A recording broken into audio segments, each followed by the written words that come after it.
உபாகமம் 5ஆம் அதிகாரம். மோசே இஸ்ரவேலர் எல்லாரையும் அழைப்பித்து அவர்களை நோக்கி, இஸ்ரவேலரே, நான் இன்று உங்கள் காதுகள் கேட்கச் சொல்லும் கட்டளைகளையும் நியாயங்களையும் கேளுங்கள். நீங்கள் அவைகளின்படியே செய்யும்படிக்கு அவைகளை கற்று கை கொள்ள கடவீர்கள். நம்முடைய தேவனாகிய கர்த்தர் ஓரேபிலே நம்மோடே உடன்படிக்கை பண்ணினார். அந்த உடன்படிக்கையை கர்த்தர் நம்முடைய பிதாக்களுடன் பண்ணாமல் இந்நாளில் இங்கே உயிரோடு இருக்கிற நம்ம எல்லாரோடும் பண்ணினார். கர்த்தர் மலையிலே அக்கினியின் நடுவிலிருந்து முகமுகமாய் உங்களோட பேசினார். கர்த்தருடைய வார்த்தையை உங்களுக்கு அறிவிக்கும்படி அக்காலத்திலே நான் கர்த்தருக்கும் உங்களுக்கும் நடுவாக நின்றேன். நீங்கள் அக்கினிக்கு பயந்து மலையில் ஏறாமல் இருந்தீர்கள். அப்பொழுது அவர் சொன்னது என்னவென்றால், உன்னை அடிமைத்தன வீடாகிய எகிப்து தேசத்திலிருந்து புறப்பட பண்ணின உன் தேவனாகிய கர்த்தர் நானே. என்னை அன்றி உனக்கு வேறே தேவர்கள் உண்டாயிருக்க வேண்டாம். மேலே வானத்திலும் கீழே பூமியிலும் பூமியின் கீழ் தண்ணீரிலும்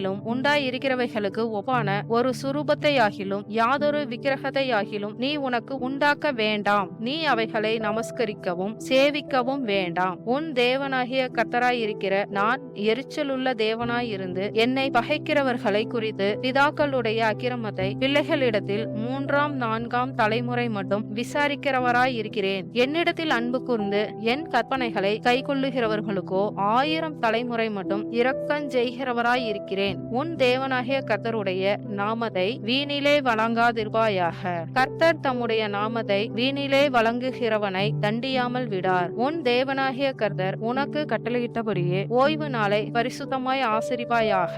6 நாளும் நீ வேலை செய்து உன் கிரியைகளை எல்லாம் நடப்பிப்பாயாக. 7ஆம் நாளோ உன் தேவனாகிய கர்த்தருடைய ஓய்வு நாள். அதிலே நீயானாலும் உன் குமாரனானாலும் உன் குமார்த்தியானாலும் உன் வேலைக்காரனானாலும் உன் வேலைக்காரியானாலும் உன் எருதானாலும் உன் கழுதையானாலும் உனக்கு இருக்கிற மற்றெந்த மிருக ஜீவனானாலும் உன் வாசல்களில் இருக்கிற அந்நியனானாலும் யாதொரு வேலையும் செய்ய வேண்டாம். நீ இளைப்பாறுவது போல உன் வேலைக்காரனும் உன் வேலைக்காரியும் இளைப்பாற வேண்டும். நீ எகிப்து தேசத்தில் அடிமையாய் இருந்தாய் என்றும் உன் தேவனாகிய கர்த்தர் உன்னை அவ்விடத்திலிருந்து வல்லமையுள்ள கரத்தினாலும் ஓங்கிய புயத்தினாலும் புறப்பட பண்ணினார் என்றும் நினைப்பாயாக. ஆகையால் ஓய்வு நாளை ஆசரிக்க உன் தேவனாகிய கர்த்தர் உனக்கு கட்டளையிட்டார். உன் தேவனாகிய கர்த்தர் உனக்கு கொடுக்கிற தேசத்திலே உன் நாட்கள் நீடித்திருப்பதற்கும் நீ நன்றாய் இருப்பதற்கும் உன் தேவனாகிய கர்த்தர் உனக்கு கட்டளையிட்டபடியே உன் தகப்பனையும் உன் தாயையும் கனம் பண்ணுவாயாக. கொலை செய்யாதிருப்பாயாக. விபச்சாரம் செய்யாதிருப்பாயாக. களவு செய்யாதிருப்பாயாக. பிறனுக்கு விரோதமாக பொய் சாட்சி சொல்லாதிருப்பாயாக. பிறனுடைய மனைவியை இச்சியாதிருப்பாயாக.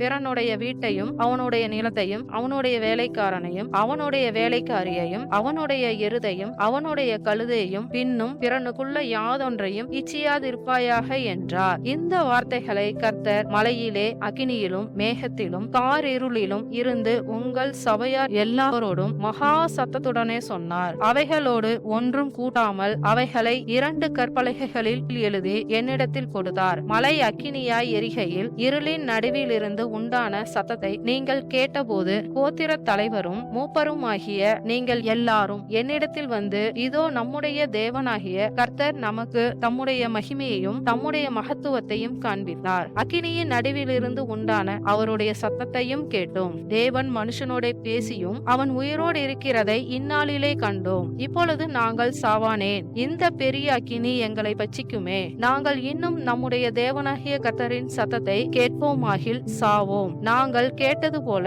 அக்கினியின் நடுவில் இருந்து பேசுகிற ஜீவனுள்ள தேவனுடைய சத்தத்தை மாம்சமானவர்களில் யாராவது கேட்டு உயிரோடு இருந்தது உண்டோ? நீரே சமீபித்து போய் நம்முடைய தேவனாகிய கர்த்தர் சொல்வதையெல்லாம் கேட்டு நம்முடைய தேவனாகிய கர்த்தர் சொல்வதையெல்லாம் நீரே எங்களுக்கு சொல்ல வேண்டும். நாங்கள் கேட்டு அதன்படியே செய்வோம் என்றீர்கள். நீங்கள் என்னோட பேசுகையில் கர்த்தர் உங்கள் வார்த்தைகளை கேட்டு, கர்த்தர் என்னை நோக்கி, இந்த ஜனங்கள் உன்னோட சொன்ன வார்த்தைகளை கேட்டேன். அவர்கள் சொன்னது எல்லாம் நன்றாய் சொன்னார்கள். அவர்களும் அவர்கள் பிள்ளைகளும் என்றென்றைக்கும் நன்றாய் இருக்கும்படி அவர்கள் என்னாலும் எனக்கு பயந்து என் கற்பனைகளை எல்லாம் கை கொள்வதற்கேற்ற இருதயம் அவர்களுக்கு இருந்தால் நலமாயிருக்கும். நீ போய் உங்கள் கூடாரங்களுக்கு திரும்பி போங்கள் என்று அவர்களுக்கு சொல். நீயோ இங்கே என்னிடத்தில் நில். நான் அவர்களுக்கு சுதந்திரமாக கொடுக்கும் தேசத்தில் அவர்கள் செய்யும்படி நீ அவர்களுக்கு போதிக்க வேண்டிய சகல கற்பனை கற்பனைகளையும் கட்டளைகளையும் நியாயங்களையும் உனக்கு சொல்லுவேன் என்றார். உங்கள் தேவனாகிய கர்த்தர் உங்களுக்கு கற்பித்தபடியே செய்ய சாவதானமாயிருங்கள். வலதுபுறம் இடதுபுறம் சாயாதிருப்பீர்களாக. நீங்கள் சுதந்திரிக்கும் தேசத்திலே பிழைத்து சுகித்து